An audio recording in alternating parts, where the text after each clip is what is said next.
আসসালামু আলাইকুম, আমার নাম তাসনিয়া আহমদ দিদি। আমি লিডিং ইউনিভার্সিটির কম্পিউটার সায়েন্স ডিপার্টমেন্টের ছাত্রী। আমার প্রশ্নটা উইমেন এম্পাওয়ারমেন্ট নিয়ে। আমি এখানে আপনার 8টা বা 9টা পলিসি দেখানো হয়েছে। একটা ছিল ফ্যামিলি কার্ডের বিষয়টা। আমি জানতে চাচ্ছি যে ফ্যামিলি কার্ডের ফাইন্যান্সিংটা কিভাবে হবে এবং এটার সাথে নারী ক্ষমতায়নের কী সম্পর্ক, এবং এর দ্বারা নারীরা কি শুধু সুবিধাভোগী হবে না প্রকৃতপক্ষে সমাজে নারীরা ক্ষমতায়নও হবে? ঠিক আছে, থ্যাংক ইউ, বসেন। খুবই ইম্পর্টেন্ট প্রশ্ন একটা। প্রথমত ফ্যামিলি কার্ডের একটা স্যাম্পল কেমন হতে পারে আমার কাছে আছে। আপনার মধ্যে এর মধ্যে নিশ্চয়ই অনলাইনে বা বিভিন্নভাবে দেখেছেন ফ্যামিলি কার্ড। এখন এই ফ্যামিলি কার্ডটা কেন আমরা দিচ্ছি, প্রথমে আমরা এটা একটু বোঝার চেষ্টা করি। দেখুন, আপনি বাংলাদেশের প্রেক্ষাপটে আপনি একজন প্রিভিলেজ নারী, আপনি লেখাপড়া শিখেছেন, আপনার পরিবার আপনাকে সেই সাপোর্টটা দিতে পেরেছেন। আপনাদের নিশ্চয়ই অনেকের জানা আছে বেগম খালেদা জিয়া যখন সরকার গঠন করলেন প্রথমবার এবং তৃতীয়বার সময়টা কম ছিল, যাই হোক, ওনার সরকার থাকাকালীন সময় উনি একটা কাজ করেছেন যে আমরা সবসময় বইয়ে পড়েছি, বেগম রোকেয়া এই দেশের নারীদের শিক্ষাকে উনি এনকারেজ করেছেন। বেগম খালেদা জিয়া যেহেতু বেগম রোকেয়ার সেই স্টেট অথরিটি ছিল না, বেগম খালেদা জিয়া যেহেতু সেই স্টেট অথরিটি ছিল, বেগম রোকেয়ার ওই পলিসিটা, অর্থাৎ খালেদা জিয়া ক্লাস 1 থেকে শুরু করে ক্লাস 12 পর্যন্ত মেয়েদের শিক্ষা ব্যবস্থাটা ফ্রি করেছেন। ফলে এখন যে কোনো জায়গায় যদি যে কোনো এডুকেশন ইনস্টিটিউশন আমরা যাই, দেখবো যে এনরোলমেন্ট ছেলে মেয়ে সমান, ক্ষেত্র বিশেষে মেয়েদের এনরোলমেন্ট বেশি, মেয়েরা মোর সিনসিয়ার টু স্টাডি। আচ্ছা, এখন গত 25 বছর ধরে এই কাজটা হয়ে এসছে। এর মধ্যে অনেক মেয়েরা লেখাপড়া করেছে, তারা বড় হয়েছে, এডুকেশন ব্যাকগ্রাউন্ড আছে। কিন্তু আপনাকে যেরকম বললাম, আপনি যেরকম একজন প্রিভিলেজ যারা, তাদের মধ্যে আপনি একজন। এখন আমরা যদি দেখি বাংলাদেশের প্রেক্ষাপটে, সামাজিক প্রেক্ষাপটে সবকিছুতে, বাংলাদেশের অধিকাংশ নারী মানুষ তো বাস করছে গ্রামে, 70% মানুষ শহরের বাইরে বাস করছে। এই নারীদের অধিকাংশ বিভিন্নভাবে ডিপ্রাইভ, সামাজিকভাবে ডিপ্রাইভ। শিক্ষা হয়তো আছে, কিন্তু সেই শিক্ষাটাকে সে সঠিকভাবে কাজে যে ব্যবহার করবে সেটা হয়তো সে পারছে না, রিসোর্সের কারণে এবং সামাজিক বিভিন্ন বাধ্যবাধকতা তারা আছে। আমরা যেটা করতে চাচ্ছি, বাংলাদেশে এই মুহূর্তে মোটামুটি কম বেশি আমাদের কাছে যে স্ট্যাটিস্টিক্স বা ডাটা আছে, আমরা হিসাব করে দেখেছি 5 থেকে 6 জনের সদস্য সংখ্যা ধরলে এরকম পরিবারের সংখ্যা অন এভারেজ 4 কোটি পরিবার, এরকম শহর গ্রাম সব মিলিয়ে 4 কোটি পরিবার। আমরা এই ফ্যামিলি কার্ডটা দিতে চাচ্ছি শুধুমাত্র নারীদেরকে, অর্থাৎ একজন নারী যার একটি সংসার আছে, স্বামী আছে, সন্তান আছে, অর্থাৎ পরিবারটা যে পরিচালনা, এরকম নারী, শুধু নারী হলেই কিন্তু দিচ্ছি না আমরা ফ্যামিলি কার্ডটা। আমরা দিচ্ছি পরিবারের যে প্রধান নারী, যে সংসারটা চালাচ্ছে, তার হাতে আমরা দিতে চাচ্ছি। এখন স্বাভাবিকভাবেই যখন সরকারের পক্ষ থেকে এরকম একটা রিকগনিশন দেওয়া হবে, একটা আইডেন্টিটি দেওয়া হবে নারীকে, স্বাভাবিকভাবে কিছুটা মানসিকভাবে এম্পাওয়ার্ড ফিল করবে সে।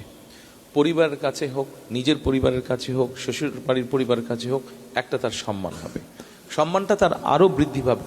এটা খুব স্বাভাবিক, এটা নর্মাল হিউম্যান সাইকোলজি। যার কাছে রিসোর্স থাকে মানুষ তাকে সম্মান করে, এই ফ্যামিলি কার্ডের মাধ্যমে আমরা প্রথমে এক্সপেরিমেন্ট করব। আমরা, এটা সরকারের নিয়ম, আপনি যে কোনো কাজ যখন করবেন আপনাকে টেস্ট অ্যান্ড ট্রায়াল করতে হবে। আমরা দুভাবে করব। একটা হচ্ছে এই কার্ডের মাধ্যমে আমরা একটি পরিবারকে, ওই নারীর কাছে আমরা মাসে 2 থেকে 2,500 টাকা ক্যাশ পৌঁছে দেওয়ার ব্যবস্থা করব। আর আরেকটা সাইডে আমরা যেটা করব, আমরা এর মধ্যে 10টা উপজেলা অলরেডি বের করেছি, আমরা আমাদের টিম যারা কাজ করছে বের করেছে সারা বাংলাদেশে। 5টাতে আমরা এরকম করব যে ওই পরিবারের নারীদেরকে আমরা 2 থেকে 2,500 টাকা মাসে ক্যাশ দেব। আর বাকি 5টা উপজেলায় আমরা যেই পরিবার, যেই নারীদেরকে ফ্যামিলি কার্ডটা দিব, তাদেরকে আমরা এসেনশিয়াল ফুড আইটেম দিব। এটা হতে পারে চাল, সাথে আলু, সাথে লবণ, সাথে তেল, মানে রান্নার কুকিং অয়েল, এরকম 4-5টা আমরা এসেনশিয়াল ফুড আইটেম দিব। আচ্ছা, এখন কি হবে? প্রথমত আপনি টাকা দিলে ক্যাশটা সে পাচ্ছে। আমাদের স্টাডি বা রিসার্চ যেটা বলে যে একজন নারীর কাছে যদি গৃহবধূ, সোজা কথা মানে ফ্যামিলি যে ওয়াইফ, তার হাতে যদি আপনি একটা রিসোর্স দেন, তাহলে যদি আপনি ক্যাশ দেন, সেইটা সে প্রথমে কোথায় কোথায় খরচ করতে পারে। আমরা ছেলেদের কাছে দেখেছি, পকেটে টাকা থাকলে দোস্ত চলে আয়, গল্প করি, কিছুক্ষণ পরে টাকাটা নাই, শেষ হয়ে যাচ্ছে। কিন্তু একজন নারীর ক্ষেত্রে, বিশেষ করে গৃহবধূর ক্ষেত্রে যখন আমরা দিচ্ছি টাকাটা, তখন আমরা দেখছি যে উনি টাকাটা খরচ করছেন, প্রথমত তার ফ্যামিলির হেলথের পিছনে, যদি তার সেই সেন্সটা থাকে উনি হেলথের পিছনে। দ্বিতীয়ত অধিকাংশ নারী দ্বিতীয় জায়গায় খরচ করছে, সেটা হচ্ছে তার বাচ্চাদের এডুকেশনের পেছনে। থার্ড যে জায়গাটায় সে টাকাটা খরচ করবে সেটা হচ্ছে যে ছোট ছোট জায়গায় সে ইনভেস্ট করবে, 5টা বা 10টা মুরগি কিনবে বা 2টো ছাগল কিনবে, এই ধরনের ছোট ছোট, অথবা একটা সেলাই মেশিন কিনবে, সে যদি সেলাইয়ের কাজ জানে, সে টাকাটা ইনভেস্ট করে। অর্থাৎ সে যে টাকাটা ইনভেস্ট করছে ওটা তার লোকাল ইকোনমিতে, গ্রাম, ইউনিয়ন, উপজেলা বা থানা বা পৌরসভা, এই লোকাল ইকোনমিতে ওটা রোটেট করছে ইকোনমিতে। আচ্ছা, এখন আপনি বলেন, আচ্ছা এখন আসেন এটা টাকার ক্ষেত্রে। আর যদি আপনি ফুড, এসেনশিয়াল ফুড আইটেম তাহলে দেন, তাহলে সংসার চালানোর জন্য তো তার একটা খরচ লাগছে, তার খরচটা তাকে দেওয়া হচ্ছে যে ঠিক আছে তুমি এইভাবে সংসার চালাও, এই টাকা। ধরেন তার সংসার চালাতে মাসে হয়তো, এখন যে যত দাম জিনিসপত্রের, 5-6 জনের যদি পরিবার হয় মিনিমাম 5-7 হাজার টাকা তো লাগেই, মিনিমাম 5-7 হাজার টাকা লাগে অন অ্যান এভারেজ।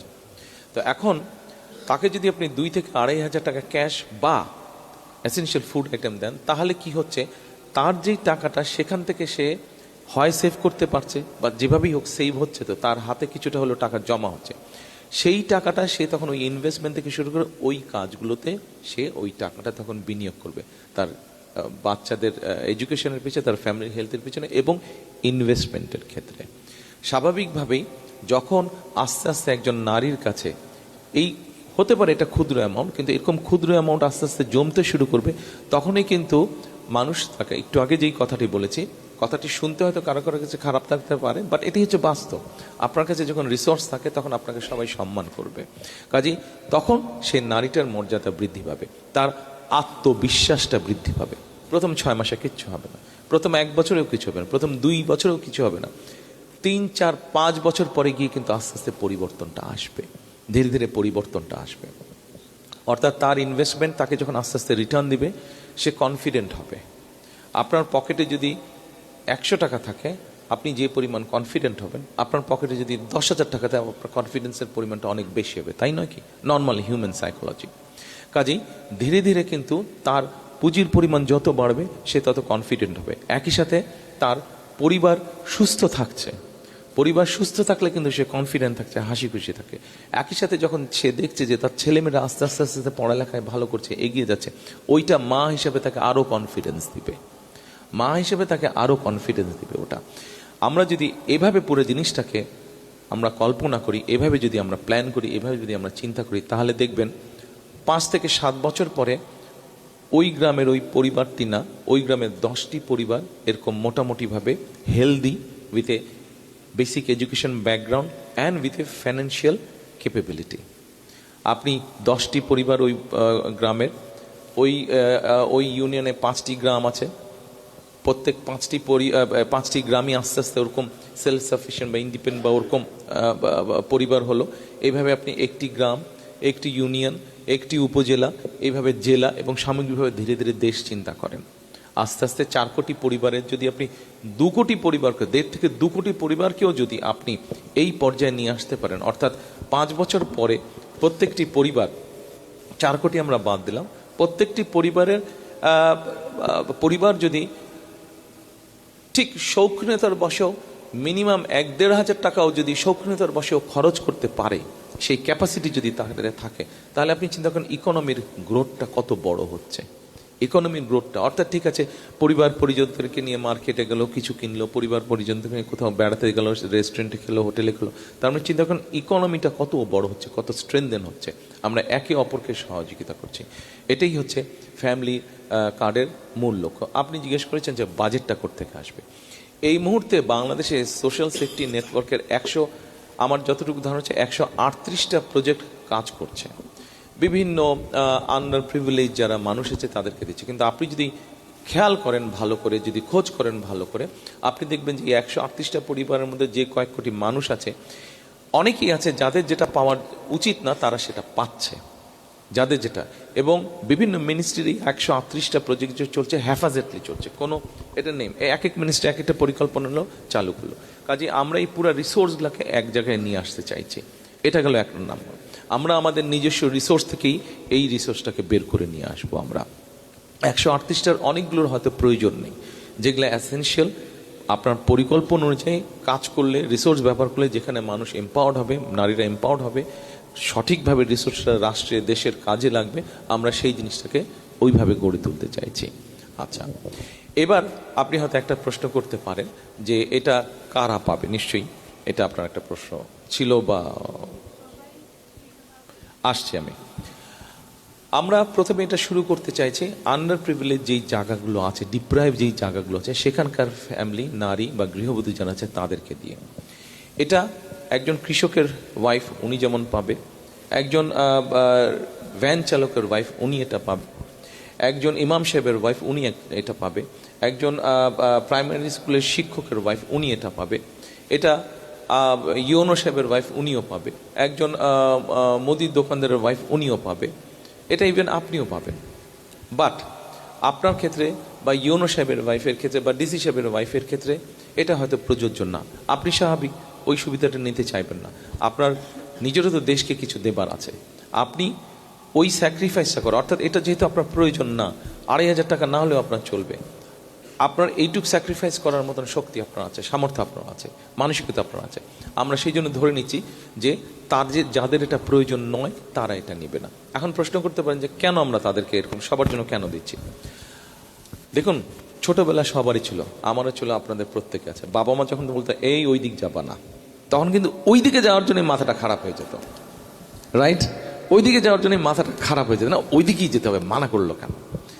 আপনি যখন এটার সিলেকশন দিয়ে দেবেন যে এ পাবে আর এ পাবে না, যে পাবে তো পেচ্ছা, যে পাবে না কি ব্যাপারটা এটা দেখতে হবে, পেতেই হবে অ্যাট এনি কস্ট। সেই জন্য আমরা বিষয়টাকে ইউনিভার্সাল করতে চাইছি, জেনারেল করতে চাইছি। অর্থাৎ আপনি যখন জানেন আপনি পাবেন, আমরা ধরে নিচ্ছি স্বাভাবিক নিয়মে, তার ফলে করাপশনের বিষয়টা কমে আসবে।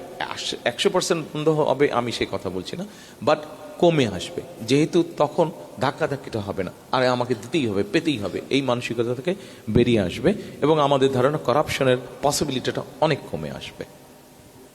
পেয়েছেন উত্তর?